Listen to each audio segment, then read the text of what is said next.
Strange and Scary Mysteries of the Month, August 2019. Strange and Scary Mysteries of the Month is a compilation of the weird, disturbing, and downright baffling stories currently happening in our world. From UFOs to serial killers, ancient sites, mysterious creatures, and even ghosts. These are the Strange and Scary Mysteries of the Month for August 2019. Number 5. Asteroid barely misses Earth. April 15, 2018 could have caused mankind's extinction. The asteroid that nearly hit Earth on that day was 6 times larger than the meteor that exploded above Russia in 2013. This 2018 meteor, dubbed as 2018 GE3, flew close to Earth and it got within 119,500 miles of us, which is half the distance to the moon. It was estimated to be 157 to 361 feet in diameter, but it wasn't just its size that was staggering. Scientists later discovered it hurtled around space at a speed of 66,174 miles per hour. Even though it was such a huge asteroid, no one had spotted it until it was disturbingly too close for comfort to our planet. As mentioned in 2013, a meteor weighing over 10,000 tons and measuring 56 feet wide exploded over Russia with the force of over 30 atomic bombs. This one was much smaller compared to 2018 GE3, but it still caused injury to over 1,000 people when it exploded mid-air. It also peppered the Russian landscape with chunks of debris, including a half-ton piece that fell in a lake. Well, recently another near miss happened on July 25, 2019. It came from a relatively smaller asteroid dubbed as 2019 OK. The asteroid had a flyby at only 43,500 miles away from Earth, which is roughly 1/5 the distance to the moon. It was estimated to be around the size of the Empire State Building and could have caused major damage if it hit a populated area or place like Antarctica. If it hit there, major flooding along the coastlines would have occurred, wiping out major towns and cities. It was traveling at 15 miles per second, and perhaps the scariest part is that scientists didn't even know it existed until the day before it passed by. Ever since we started tracking large objects near Earth, 2019 OK is the closest one that has approached Earth so far. If it hit, scientists estimated it could have easily killed more than 100,000 people. But how common are these big and deadly asteroids, and what are the chances of them actually hitting a major area on Earth? According to Don Yeomans, the manager for NASA's Near-Earth Object Office at the Jet Propulsion Laboratory, he estimates smaller asteroids like the 2019 OK could enter the atmosphere of the planet once every 300 years. Meanwhile, larger asteroids like the 2018 GE3 could be rarer. Although most meteors don't always pose a problem because they often burn up in the Earth's atmosphere, a large one could mean it might not completely fizzle out during entry. The recent Chinese satellite, Tiangong-1, which fell from orbit after it malfunctioned, shows sometimes very little of an initially large object could remain after entering the Earth's atmosphere. But of course, even little objects and meteors could still do a whole lot of damage. We just have to hope they don't hit us. Number 4. Body of missing man found 10 years later. It was 10 years ago on November 28, 2019, when Des Moines, Iowa native Larry Moncada was reported missing by his parents. Larry was 25 years old at the time and working at No Frills Supermarket during the time he disappeared. According to his parents, Larry ran out of the home in 2009 after he became upset. They said that for the past few days he had been acting irrationally, possibly reacting poorly to the medication he was taking. Weather conditions during the time were also poor. There was a snowstorm in the area, and when Larry left home, he didn't take anything else with him. No car, no shoes, socks, or keys. He hadn't been seen since then, and a decade has passed since going missing, but Larry's family kept searching, hoping to find out what happened to their son. It wasn't until January of 2019 when workers from a contracting firm were removing the shelves and coolers of the now abandoned No Frills Supermarket when they discovered something chilling.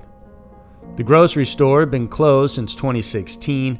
But as workers dismantled the remaining coolers and items, they found a decomposed corpse pinned between the cooler and the wall. A DNA test was needed to identify the victim, and police turned to the Moncada family for comparison to see if it was their son, Larry. When the results came back, it was positive.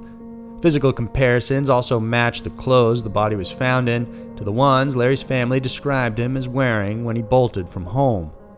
But during the autopsy, no other signs of trauma was found, and so police believe his death was accidental. They think Larry headed to the No Frills Supermarket after leaving home that day. He climbed one of the coolers and either slipped or accidentally fell behind it somehow.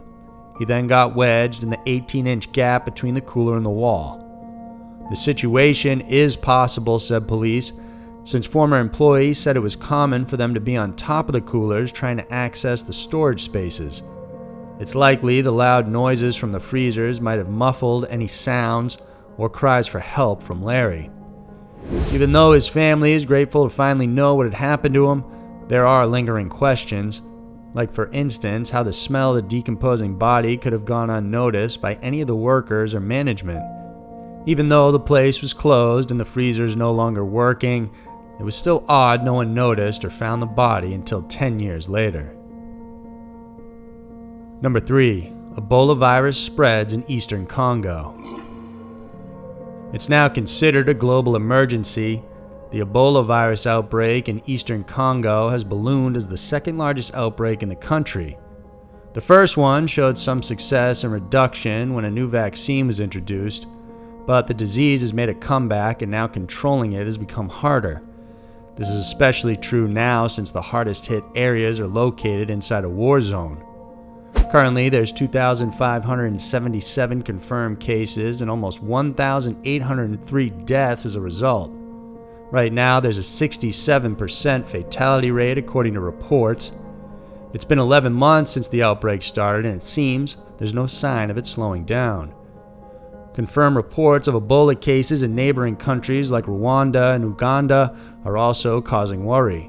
The problem with the current case is that many of the people in the area are suspicious of the government health workers and the international medical community providing aid. When the outbreak was first reported in the eastern Congo, many health workers were worried because the area is largely controlled by armed groups who have been fighting over land, natural resources, and religion. When the virus reached the city of Beni, a town with over 350,000 people, the city was just recovering from a series of machete massacres which killed up to 800 people in the past few years. Although no one has been identified as the killers, it's believed they were rebels and that the Congolese army had something to do with it. It was further worsened when local politicians publicly insinuated the virus was another tactic used by the national government or by some hidden hand. As a result, conspiracies took root, and this time most people resisted going for treatment, let alone trust foreigners to help them.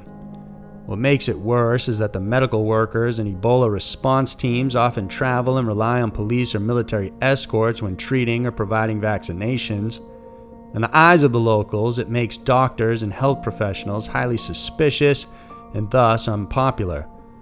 Furthermore, the local army has also been reported to have opened fire on grieving families and neighbors when tensions arise. Often the confrontation happens when the Ebola responders try and take the bodies to take charge of the burial and prevent any spread of the disease. With the amount of distrust escalating, even international doctors and workers are attacked or harassed. At least one Ebola treatment center run by Doctors Without Borders was burned down in Katwa last February. Because of this, Doctors Without Borders pulled out of the city and the treatments came to a standstill. This caused the virus to spread unchecked, and by the time treatment resumed, it had grown out of control. Ebola is a virus often found in animals, including monkeys and bats. It spreads through bodily fluids, which is why the highest risk of those infected are caregivers, nursing staff, and other hospital workers. The virus causes diarrhea, fever, aches, and pains, often mistaken as symptoms of malaria. But once the virus attacks the immune system, it causes blood clotting to malfunction, and the victims end up dying from extreme blood loss. Once an Ebola victim is identified, they need to be isolated and quarantined.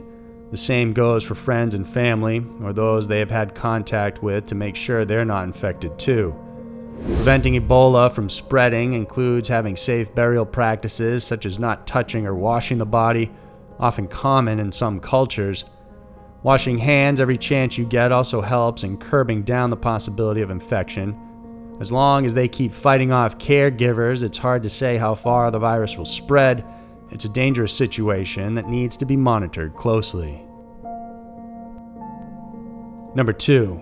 84-year-old widow convicted.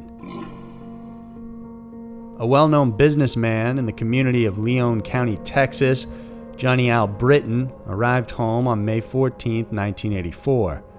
As he entered, he was shot 5 times, killing him instantly. According to his wife Norma, she was arriving home with her child and found their front door locked.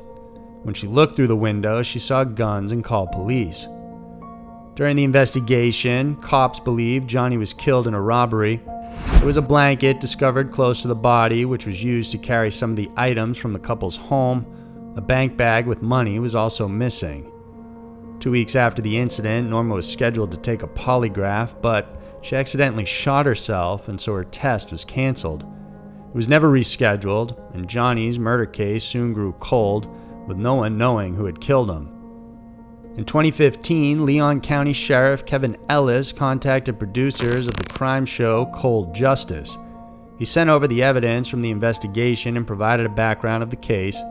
The producers accepted it, and for the next few weeks they worked with the sheriff's office, re-examining details in the case. They spoke to countless other witnesses and persons of interest while using new technology to help shed light on evidence that might have not been considered before. To their shock, the new investigation led them to a different suspect, and one that was unexpected. It was Johnny's wife, now 84-year-old Norma.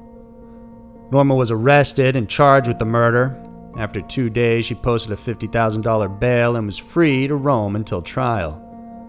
Police say the evidence shows that the scene was staged to look like a break-in. According to Johnny's daughter, Judy Robinson, she believes her stepmother was having an affair during the time and may have wanted out of the marriage. Even though the murder case was finally solved, there's another mystery that could also involve Norma. Apparently, 3 years before Johnny was murdered, their 13-year-old daughter Pam died from a gunshot wound. Police ruled her death as a suicide, but the case has still remained open. After linking Norma to Johnny's death, police are now looking at Pam's case again to see if her death was also murder and not a suicide. The Al Britton murder episode will be featured on Cold Justice over on Oxygen in 2020. Those with information about the deaths of Al Brittons are encouraged to reach out to the Leon County Sheriff's Office. Number 1. Highway killings in Canada. They were initially thought of as victims. Canadian teens Cam McLeod, who was 19, and Brian Schmegelski, who was 18, were first reported missing and even as possible victims of a serial killer stalking the Canadian highways. Sometime in early June of this year, the boys told their family they were heading out to look for jobs. The two men are both from Port Alberni, Canada, and have been best friends since they were kids. They consistently checked in with their family after leaving, but then they suddenly stopped. Between July 14th and 15th, the bodies of young couple Cheyenne Deese, who was 24, from Charlotte, North Carolina, and her boyfriend, 23-year-old Lucas Fowler from Sydney, Australia, were found murdered on what is famously known as the Highway of Tears in British Columbia. The couple had just started their Canadian road trip and were seen alive filling up their blue van at a gas station just 2 days prior. Police speculate their vehicle broke down on the road where some sort of conflict occurred, and at some point both were killed. 4 days after the couple was found, another body was discovered on a highway pullout 2 kilometers from where a burned-out truck was. The victim was later identified as Leonard Dyke from Vancouver, and that truck was found to have been driven by the 2 teens and later revealed to have been stolen. As authorities looked into the 2 boys' background, they went from being possible missing or potential victims of a serial killer into the alleged killers themselves. It turns out the teens were obsessed with Nazis and Hitler. They had posted photos of themselves in Nazi garb and gas masks, and also have expressed disturbing comments to friends. Schmegelski had also said he wanted to kill his family after his parents went through a bitter divorce in 2005. According to his father, his son turned to video games and YouTube as a way to escape. Cam McLeod's family are also trying to make sense of everything. They released a statement saying all they know is that Cam is a kind, considerate, caring young man. Royal Canadian Mounted Police as well as the Royal Canadian Air Force were both using planes and ground vehicles to find the two young men. Then on August 7th, in an undisclosed location, the bodies of the two young men were found. They were discovered to have killed themselves, each with a single gunshot to the head. So there were the strange and scary mysteries of the month for August 2019. Every day we encounter strange and mysterious stories that most of us don't know what to make of. These are just a handful, but there's still so much more to uncover. If you enjoyed watching this video, then please subscribe to our channel and hit the notification bell. We have new videos every Wednesday and Saturday that we know you'll want to check out. Thanks for watching, and we'll see you soon.